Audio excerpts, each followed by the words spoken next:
สวัสดีค่ะสัปดาห์นี้ก็มาเจอกันอีกเช่นเคยนะคะก็วันนี้เราก็จะมีเมนูอาหารเด็ดๆที่ทำง่ายและอร่อยมาฝากเพื่อนๆเช่นเคยค่ะก็สัปดาห์นี้นะคะก็จะเป็นเมนูแกงจืดแตงกวายัดไส้ค่ะเดี๋ยวเรามาดูขั้นตอนและวิธีทำกันทั้งหมดกันเลยนะคะว่ามีอะไรมั่ง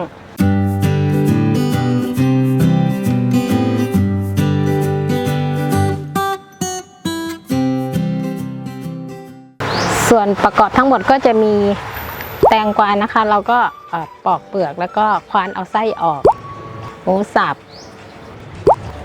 แครอทเห็ดหอมแห้งเรา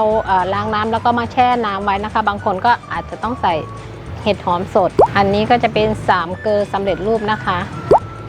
ซอสปรุงรสหรือซีอิ๊วขาวค่ะอันนี้ผงปรุงรสแล้วก็ซอสหอยนางรมค่ะ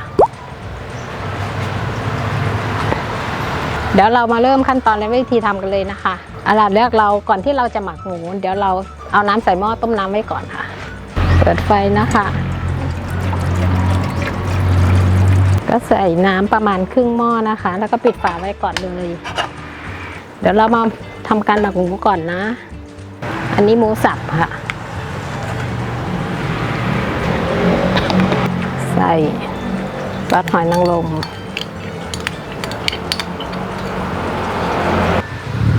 ซีอิ๊วขาว3เกลือประมาณ1ช้อนโต๊ะนะคะเวลาออกไปแคมปิ้งนะคะคือ3เกลือสำเร็จรูปนี่ก็มันจะสะดวกสบายสำหรับเวลาเราออกไปแคมปิ้งไม่ต้องไปตำกระเทียมพริกไทยแล้วก็รากผักชีให้มันยุ่งยากนะคะเราเอาแบบสำเร็จรูปมาเลยจากนั้นเราก็คลุกๆใส่กันคลุกให้หมูกับเครื่องปรุงเข้ากันนะคะก่อนเราจะคลุกหมูกับเครื่องปรุงให้มันเข้ากันล้างมือให้สะอาดก่อนนะคะอันนี้เราก็คลุกหมูกับเครื่องปรุงเข้ากันให้เรียบร้อยแล้วก็ตอนนี้เราก็มายัดไส้แตงกวาเลยค่ะแตงกวาเราก็จะหาลูกใหญ่ๆหน่อยนะคะเพราะว่าถ้าลูกเล็กๆเนี่ยเวลาเราคว้านมันจะแตก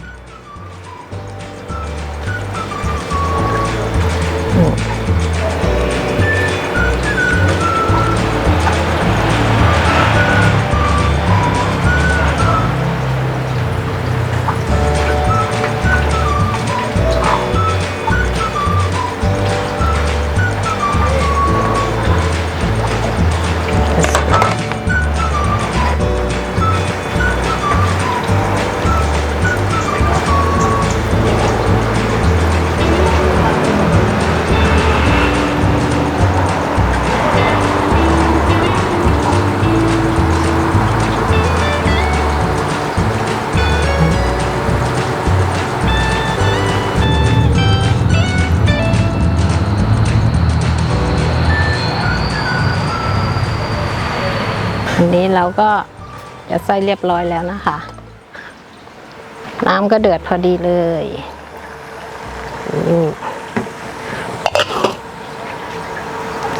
พอน้ำเดือดเราก็ใส่ผงปรุงรสลงไปก่อนนี่ก็จะเป็นซอสปรุงรสหรือซีอิ๊วขาวนะคะอันนี้ก็จะเป็นเห็ดหอมที่เราแช่น้ำใส่หมดเลยก็ใส่แตงกวาที่เรายัดไส้ไปเมื่อกี้โอเคแล้วเราต้มไปเรื่อยๆประมาณสัก15นาทีรอให้หมูสุกก่อนนะคะเดี๋ยวพอระหว่างที่เรารอ15นาทีเราก็ปิดฝาก่อนนะคะตอนนี้ก็ประมาณ15นาทีแล้วนะคะเดี๋ยวเรามาใส่แครอทลงไป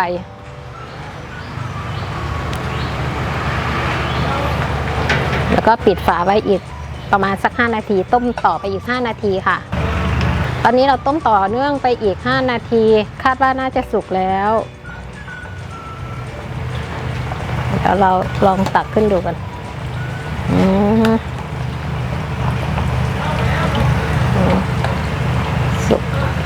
สุกแล้วล่ะค่ะเดี๋ยวเรา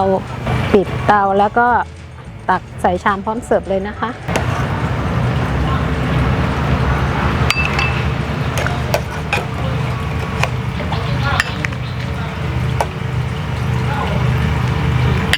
เดี๋ยวเราใส่โรยหน้าด้วยผักชีนะคะถ้าไม่มีก็ไม่ต้องใส่ก็ได้เสร็จแล้วค่ะแกงจืดแตงกวาและยัดไส้หมูค่ะ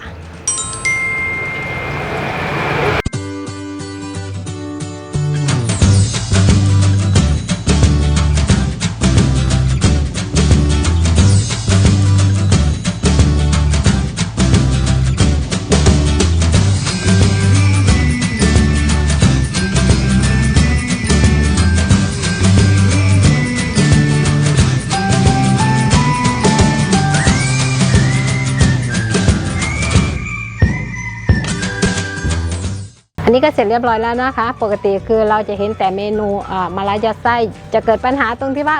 ต้มมะระยังไงไม่ให้ขมแต่วันนี้เราไม่ต้องกังวลแล้วนะคะเพราะว่าเราหยิบแตงกวามาทำให้เพื่อนๆได้ชมกันค่ะก็ถ้าหากเพื่อนๆชอบเมนูนี้นะคะก็ฝากกดไลค์กดแชร์แล้วก็กด Subscribe เพื่อเป็นกำลังใจให้พวกเราได้ทำคลิปใหม่ๆมาให้เพื่อนๆได้ชมกันอีกด้วยนะคะขอบคุณมากค่ะสวัสดีค่ะ